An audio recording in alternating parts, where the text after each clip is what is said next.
All right, everyone, it is time for your favorite weekly interview show with only the best authors and Baltimore artists, Between Two Succulents.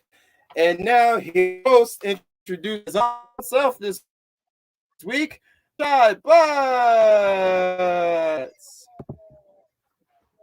How's it going, everybody? Welcome to yet another amazing amazing episode of Between Two Succulents. I'm Brandon Rashad Butts, of course, your friendly neighborhood bookseller. And y'all, this week I just took my first decent breath after realizing that I'm about to talk to the author that we have in store for you all today. Of course, we're going to kick you off with a little bit of information about them. Our guest this week is an Anthony Award-winning writer from Southern Virginia. Hey, he's the best-selling author of Blacktop Wasteland, a New York Best Times Review Editor's Choice and Goodreads Choice Awards finalist, as well as Brotherhood of the Blade and My Darkest Prayer being some of his other published works. When he's not writing, he's more than likely hiking or playing chess. Everyone, please welcome to the show, Mr. Sean S.A. Cosby. Sean, welcome to the show. It's great to have you on board with us today. Thanks for having me. I appreciate it, man. That's a really nice bio that I have to live up to, so I appreciate that. No, I think everybody can agree that you have far surpassed your bio at this point, and you've already started building on to the next one, and we just can't wait, honestly. So we're gonna go ahead and get things kicked off. We're gonna be talking about his latest thriller this week, Razorblade Tears. As many of you have fallen in love with this amazing book, as I have as well. We're going to talk a little bit about Sean himself and try to get him a little bit better in our signature segment that we like to call All Sucks. Now, Sean, here's how it works. I'm going to introduce you to our two seconds for the week, and then you are going to choose the one that you feel is best suited for you to go on this massive quest of redemption. Is that all right for you?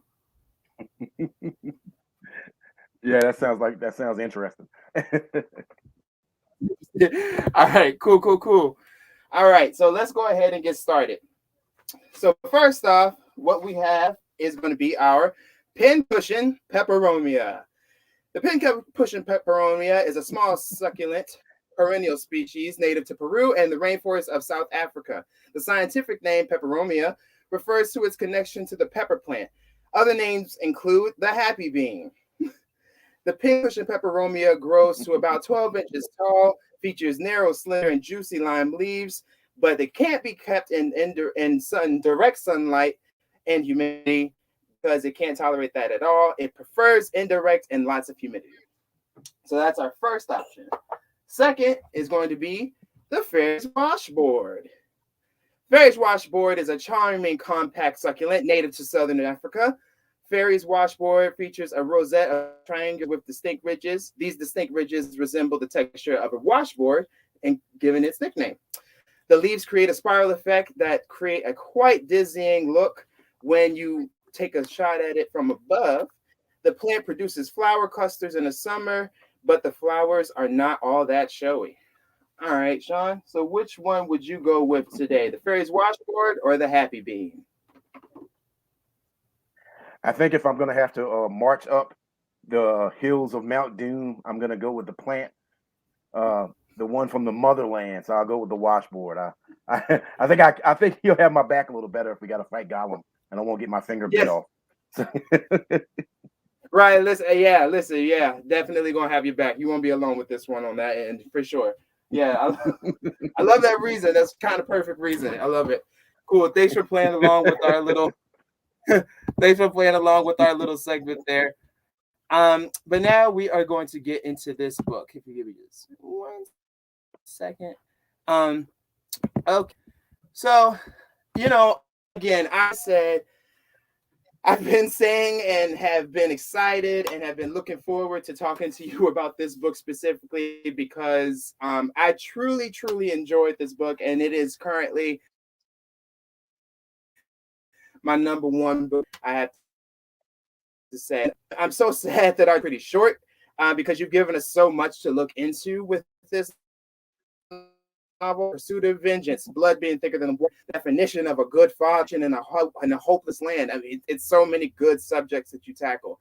I would love to just hear a bit about your writing process, and how did you come to find the through line in all of these subjects that you tackle, and how did you find or come to know what most pertinent information in terms of both Ike and Buddy Lee are protagonists of the book? All right. Thank you so much for that. I appreciate it. Like I was saying earlier, it's hard to visualize how people are going to respond to a book when you put it out. My first book was very different, and it was a more action-driven story. And so I did get a couple of emails that were like, "This ain't Blacktop Wasteland. I hate this." And like, but for the most part, I got a lot of positive response. But I think the main thing that drove me when I was writing the book was this idea. There was two ideas. One was I'm getting older, and I was talking with a friend of mine about what it means to be a man of a certain age, shall we say, and how do you look at the things that you've done, good and bad, and how do you quantify those things? And then the other thing was I have a friend who came out to his family about 6 years ago now, and it didn't go very well. And later, he and I were having a beer, and he said, man, maybe I should have just kept it myself. And that was just heartbreaking to me. I couldn't imagine being in a situation where I couldn't be the full version of myself with people who are supposed to love me unconditionally. And so those two ideas, confronting, I guess, your mortality and also dealing with identity, coupled with the idea of grief and redemption, that's where the idea came from. As far as Ike and Buddy Lee, I had a simple formula when I was writing these characters. Buddy Lee gets the good one-liners, and Ike gets the good threats, and that kind of defines their characters. So Buddy Lee gets the funny lines, and Ike terrifies you.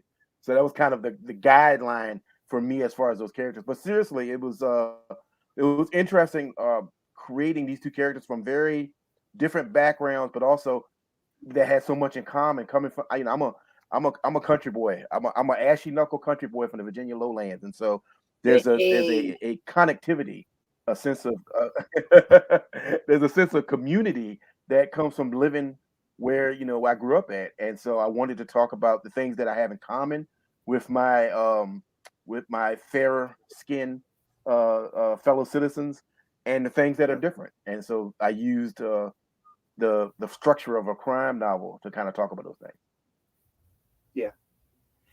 Yeah, no, and that really, because the crime aspect in terms of Buddy Lee and Ike's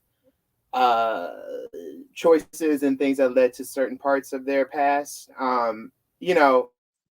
important. And I think, I mean, it's obvious because you write about it, but I think that part of like truly being, like when you say the country boy, I'm technically a city boy, being born and raised in Richmond, but my family are all country folks, so it's like I'm country at heart. So I definitely go get the mail with no shoes on. You know what I'm saying? I definitely am that type. that background, I think, speaks leaps and bounds to, again, the landscape, like the people that we meet, and that kind of leads me into and my next question, which is quite honestly one of my favorite parts about the movie. The book, because I keep saying movie because it reads and flows and follows so much like a vision, like a movie, a cinematic moment. And I know that it's on that, like you just see it so much when you don't know. And I'm excited to see what the director and the team of creatives come up with at the end. But getting back to my question, I'm really a sucker for any story that's set in Virginia, particularly in my hometown of the 804, the 2 up 2 down. And I know that you obviously are from Virginia as well, and have probably spent a good deal of your lifetime because of that fact. Possibly for that reason, job setting the tone throughout the geographic landscape. So I was curious, given your background from more southeastern proper, which for those who may not know can vary anywhere from about an hour and a half to 2.5 hours away from where we are primarily set in the book. I was just curious for you, Sean, is there any particular reason that you chose to set it in Richmond specifically? Yeah, it's funny because growing up, I live between the two, I guess, major cities on this side of the state. I'm about an hour from Richmond and about 45 minutes from Norfolk, Virginia. And so growing up where I did in the middle of the country, in Gloucester and Matthews, in the counties as we call them, like you said, it takes you a I long was time going to get to, anywhere. yeah, And yeah, and so yeah, everything is at least 30 minutes away. And for me, I wanted to talk a little bit yeah, about Richmond because it's the cap city, it's the former, capital of the Confederacy, but it's so different today. And in many respects, it's a very progressive city. yeah, But in some respects, it's still mired in that sort of backwards thinking. And that's why I wanted to kind of talk about that dichotomy. Because a lot of my friends who yeah, have moved out of the counties, out of the rural area, have moved to Richmond or DC or Arlington or Fairfax.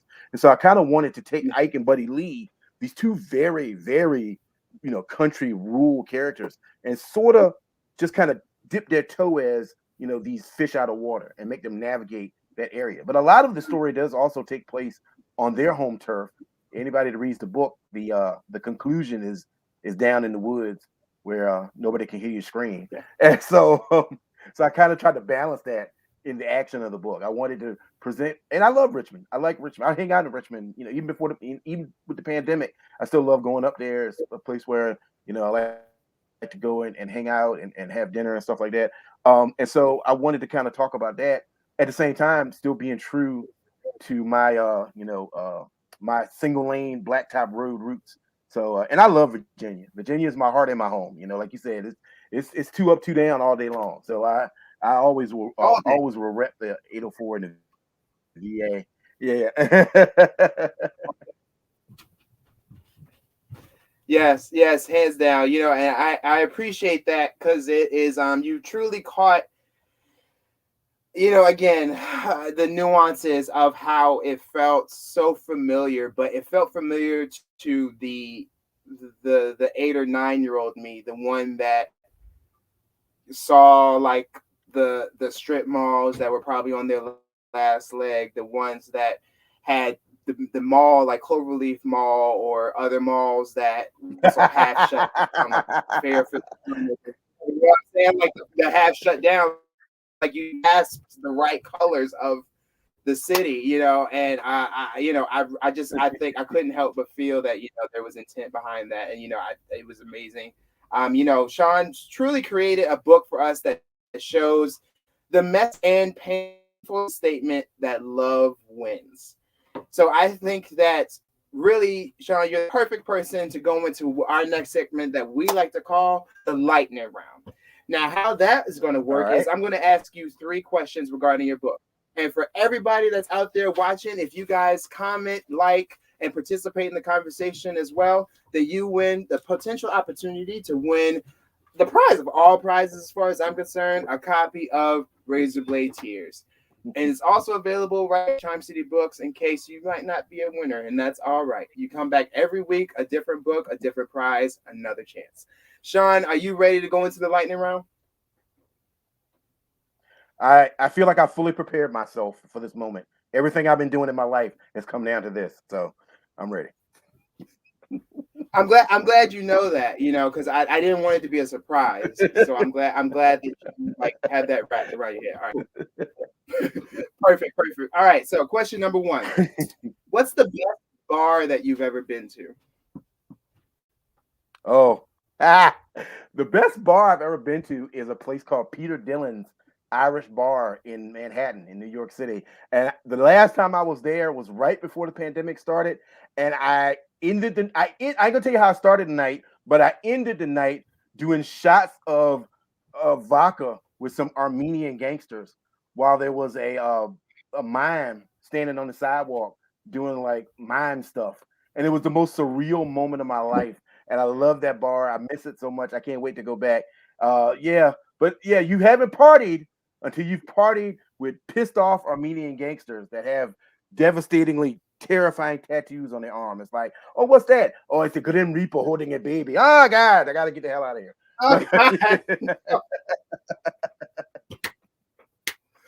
Yo, oh my God, no, all right, yeah, I don't know if I want to party with them. You know, I'm not gonna lie. You know, I won't seek that out. Probably, I won't seek that out. But no, all right, awesome. So, question number 2: do you believe that there is such a thing as too little, too late?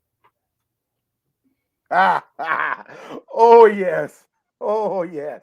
Let me tell you a quick story real quick. Please. Years ago, I was in love with this young lady, and I had told her I wanted to be a writer, and she was not very receptive to my idea of being a writer. And she really was like, you're never gonna be a writer. Nobody cares about what you got to say. You're not Zane. You ain't Tara McMillan. And I'm like, I'm not trying to be, but all right, whatever. I'm not trying. So fast forward. Like about 12 years, and I'm happily in another relationship. And this person sees my article that they did on me in the New York Times, and they reach out to me and they're like, "Oh, I'm so proud of you. I can't believe we used to date, and now you're a New York Times bestseller." And I was like, "Yeah, there's a lot of stuff I used to do. I used to like poop in my pants. I don't do that no more either. So good luck with your future endeavors." So yeah, too little, too late. Come on. Listen. I asked for a simple question, not a preacher to the choir, Sean. Come on now, like I'm Dane. Like,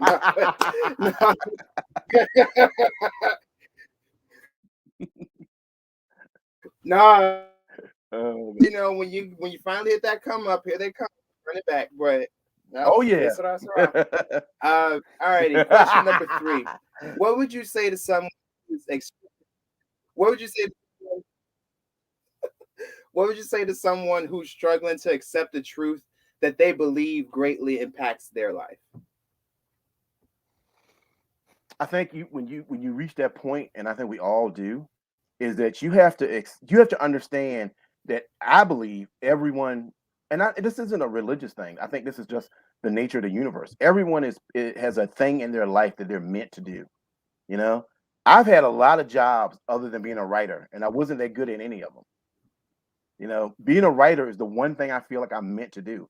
Once you find that, it can be terrifying because you realize nothing else will satisfy me but this thing, whether it's writing, singing, running a bookstore, being a chef, being a baker, being a hunting guide, whether it's cliff diving off cliffs in Peru. Once you find that thing that you're meant to do, nothing else will satisfy you. And so it can be terrifying. But use that fear.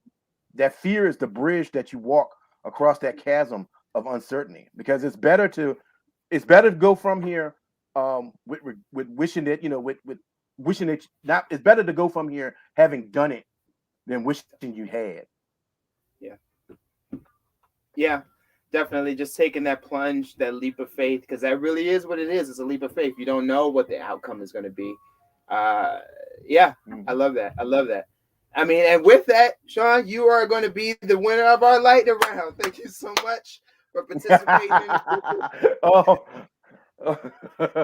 All my dreams have come true. Yes. So if you hit the lotto, then I get the money, right? Because all your dreams have come true at this point. Well, I mean, I have room for new dreams, but yeah. Spoken like a true Virginian. All right, cool. And with that, also have to give a shout out to our winner for 3 times in a row. Heather, thank you for your support constantly on watching the show. We appreciate you. You are going to win yourself a free copy of Razorblade Tears by Sean Cosby. And we are going to see you soon in the shop, as always, to come and pick up your copy. We truly, truly, truly do appreciate your support. And please spread the word, everyone. It's an opportunity for you guys to get a free book, and it's always a great one because I pick it. But no, it's always a great time whenever you guys watch it with us, and we appreciate y'all for participating. And Sean, thank you so much again for having this conversation with me. But before we let you go, I'm just curious, what exactly is next? You are we taking a minute because the success has been, it seems like so fast, so quick, so much. Like do you at least get a chance to go away to Cabo or something for a week? Well, I'm gonna take a little break. I'm trying to go to. I'm trying to make some kind of travel plan somewhere. But I grew up. I grew up. Put it like this. I grew up eating the whole loaf of bread, heels and all. So I don't take anything for granted. So my mama used to say the shine wears off of new pennies real quick. So I'm already working on something new.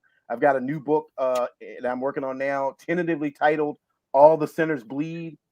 And it's about the first black sheriff in a small southern town in 2017, and how he navigates finding out that his small town has been the dumping ground for a serial killer. At the same time, he's got to keep his town safe from a far right group that wants to have a parade to to protect the Confederate statue that sits in the town square. So it's a pretty complex book, but I'm enjoying it so far, and it allows me to flex a little bit of my suspense muscles, make things a little bit scary. But yeah, I hope that I do get a chance to get at least a little bit of a break, But I'm a lap Southern Baptist, and you know that we working all the time.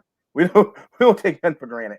But but thank you so much. Thank you to Charm City Books and thank you, Brandon, for having me. This was a great experience, and I'm so glad to be here. And maybe I'll be able to either come back again or hopefully come visit you guys in person. Listen, you ain't say nothing but a word. You just say, "Hey, I'm coming," and we will make it happen. Listen, trust me. And I gotta say, hey. I can tell. I can say if I come up there, we gotta. If I come up there, we gotta go to Fells Point. So I got.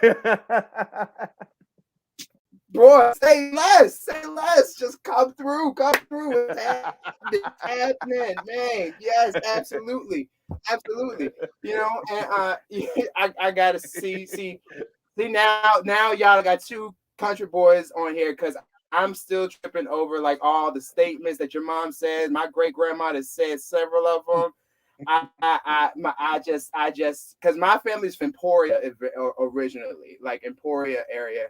And so, and we live down the street, literally like 2 miles away from lands that we way back when worked. And so it's all in the blood there. And I just talking to you, I'm like, oh my God, why do I feel like I'm at the reunion or at Easter dinner or something? And like my uncle's in the living room watching TV.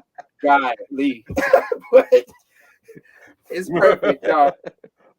But we always like to take a chance to let you shout out any causes or organizations that are special to you. Do you want to shout anybody out before we let you go? Yeah. Before I go, everyone, please donate to United Negro College Fund. I say that as a former college dropout. I think that education is the most important thing that anyone can pursue, but especially if you're a person of color in the United States. You got to work twice as hard to be just as good, and United Negro College Fund helps a lot of people with that. Also, Black Lives Matter. We always matter, not more, but also. So don't forget that. But again, thank you guys for having me here. This was so much fun. Like you said, you didn't say number the word, man, because we'll break out the spades table and play some dominoes, and we'll make fun of somebody's potato salad if you come down. So